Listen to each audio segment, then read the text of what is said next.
Salam alaikum.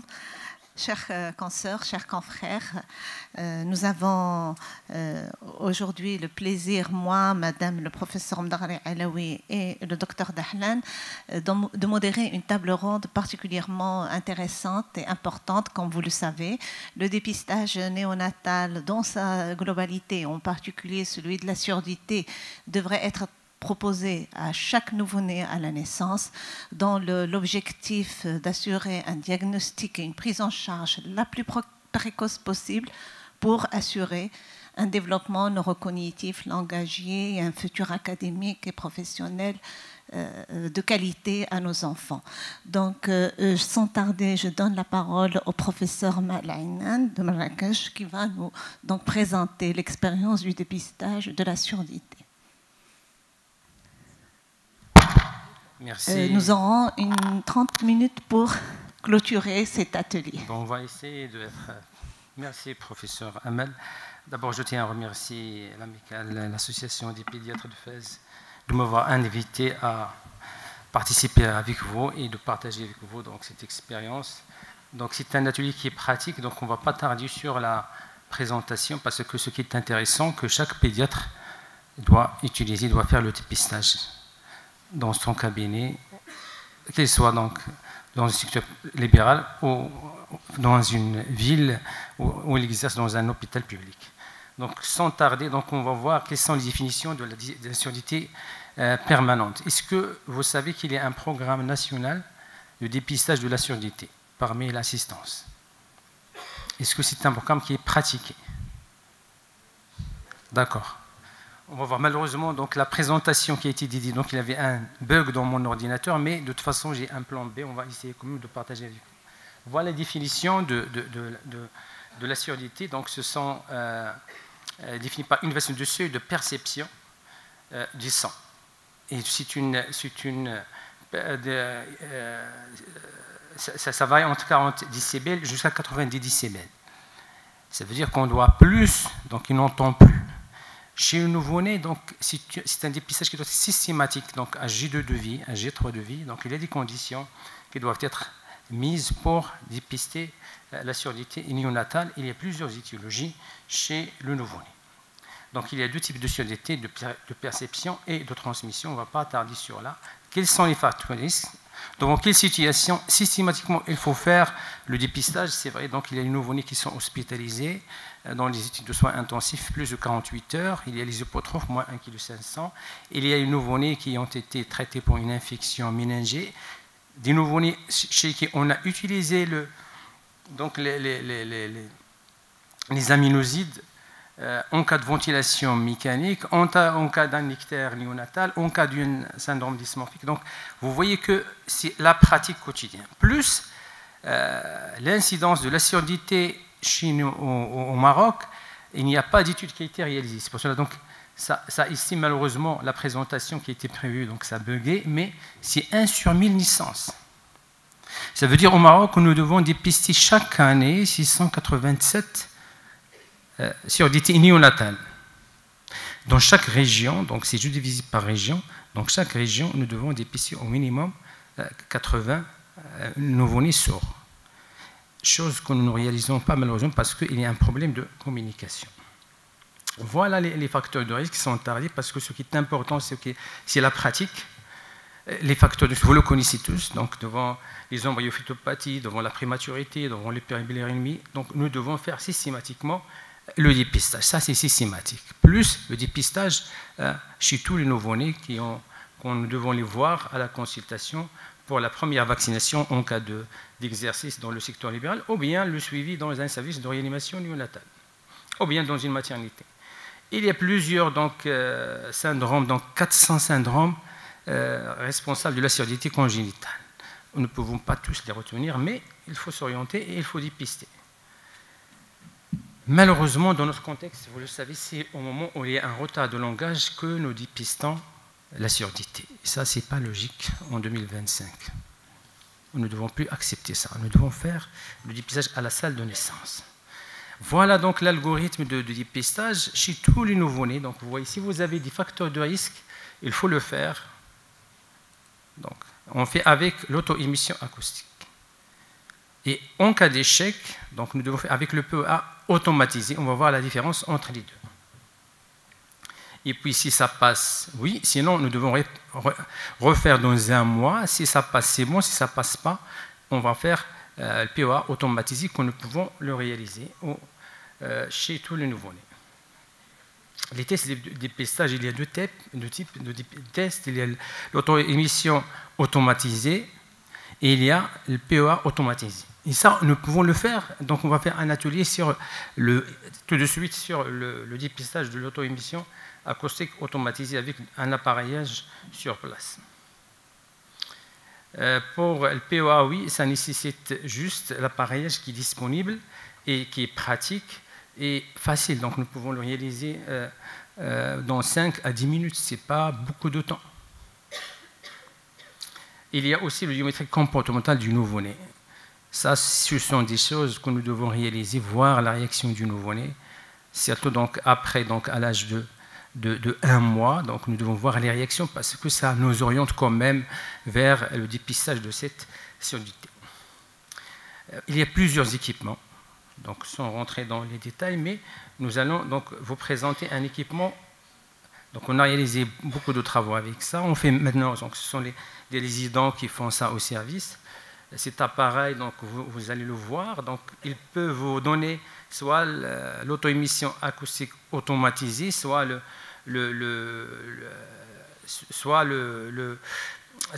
PEA. Donc, comment on peut faire ça? Voilà l'appareillage. Ça, c'est pour le PEA automatisé. L'auto-émission, il y a deux types. Soit vous avez donc dans un climat qui est calme, donc transit, TEA, ou bien le DPEA. On va voir la différence entre les deux. Donc, le DPEA, donc, c'est dans un climat où il y a du bruit. Et c'est ça ce qu'on va pratiquer tout de suite, Inch'Allah. Voilà, il va vous donner. Donc, ça prend même pas 5 minutes. On peut réaliser dans 5 minutes le test. Et on a les résultats et on peut le taper. Je vais vous donner donc juste un aperçu. J'espère que ça va marcher parce qu'il y a une vidéo pour voir la différence entre les deux. Il y a du son. This quick guide video provides an overview of the advantages and the disadvantages of using DPOAE or TEOAE assessments. Let's start by emphasizing that the interpretation of the test result is the same with both types of OAE measurements. In a screening program, the OAE device will produce either a pass or a refer test result. With a pass, the chance of having a hearing loss that requires immediate intervention is very small, and with a refer, not much can be said about the hearing, and thus no conclusions can be made. Further investigation is needed in these cases. There are many other similarities between TEOAE and DPOAE. Firstly, they both perform well between 1500 Hz and 4000 Hz. Secondly, they are both limited at testing frequencies of 500 Hz and below. Lastly, the sensitivity and specificity of DPOAE and TEOAE are considered similar and are for most people not a reason for preferring one over the other. Let's now look at the differences. Firstly, DPOAE performs better above 4000 Hz and TEOAE better between 500 and 1500 Hz. However, these differences are less relevant for newborn hearing screening because most programs screen at frequencies from 1500 to 4000 Hz. However, if the equipment of the newborn hearing screening program is also used for the follow-up diagnostic assessment, one might take some of these aspects into consideration. Secondly, TEOAE is said to be somewhat faster in obtaining a result in quiet test environments because it measures a wide range of frequencies at once, whereas DPOAE measures frequencies sequentially.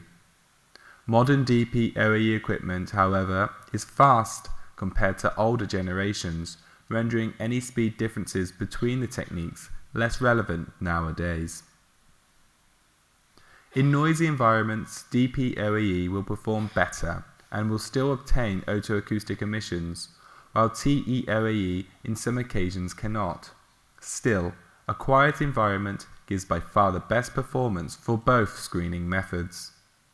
Lastly, the most used argument to choose one OAE method over another within a newborn hearing screening program is based on reputation.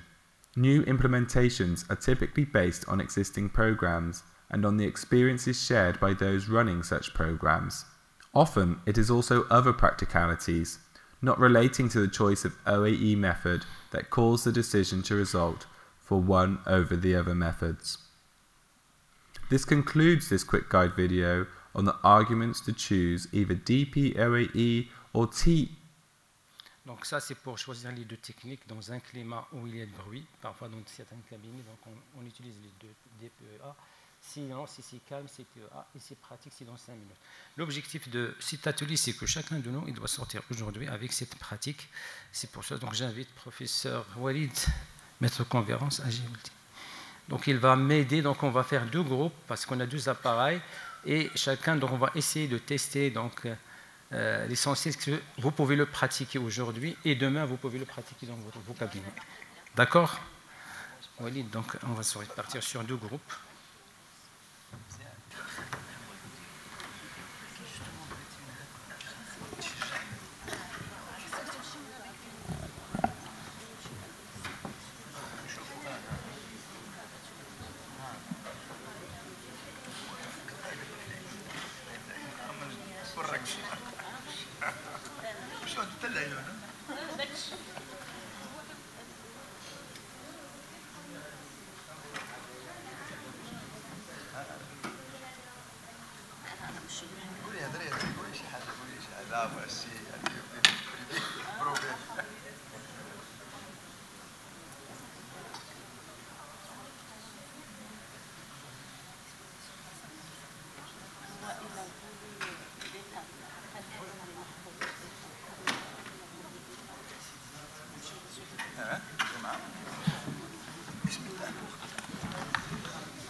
Et qui, j'espère, sera fructueux dans notre pratique quotidienne. Il nous reste 5 minutes par rapport à cet atelier. Alors,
chez plus de 700 nouveau-nés. Donc il y avait 2 groupes, un nouveau-né hospitalisé, un nouveau-né à la maternité.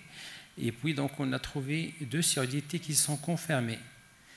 D'accord. Il y avait des nouveau-nés là où il y a l'automission, il était négatif au début. On a convoqué, donc on l'a récupéré et ça passait. Ceux qui n'ont pas passé, c'était au nombre de 8. Et puis on a fait le PEA automatisé, parce qu'on fait le PEA automatisé.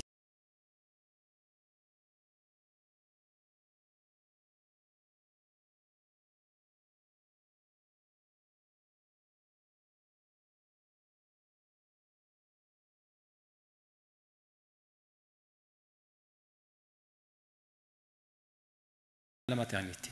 Donc on a fait 2 groupes. d'accord, merci.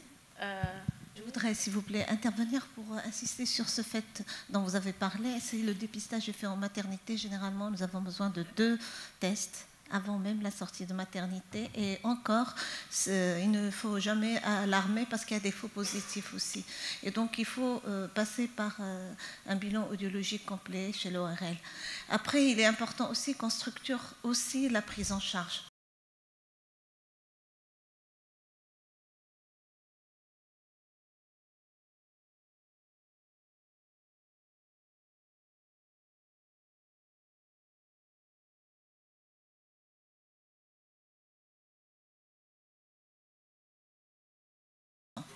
Oui, je suis tout à fait d'accord avec le professeur Amel. Donc, il y a de toute façon le problème que le programme, il existait, mais la pratique, il n'est pas pratiqué de la manière pour bien suivre donc, les nouveau-nés qui ont des tests qui sont négatifs. Donc, ça, c'est le parcours du patient, il est défini, mais il n'est pas pratiqué.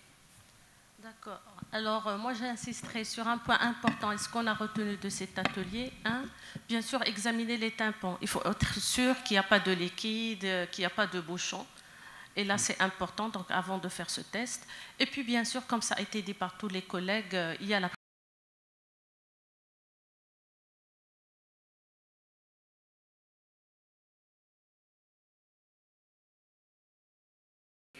des implants, ça coûte combien? Oui, il n'est pas coûteux. Parce qu'on va récupérer des enfants. Je peux vous non, donner des histoires. ce n'est pas le test qui est coûteux. Mais même la prise en charge, après, maintenant, parce que pour l'implant, par exemple, je peux vous donner l'histoire de 2 nouveau-nés jumelles qui ont été hospitalisés dans une structure privée, puis ils ont resté pendant 1 mois. Donc, avec les réactions, la maman, il a commencé à voir les réactions de sa fille à partir de l'âge de 1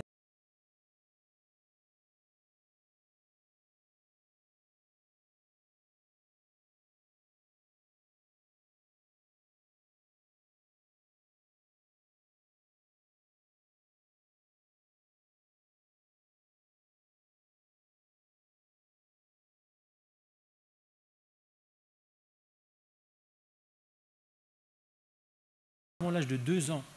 Parce qu'après 3 ans, c'est beaucoup de problèmes à prendre en charge. Alors pourquoi j'ai dit c'est coûteux? Parce qu'il ne se reste que cette semaine.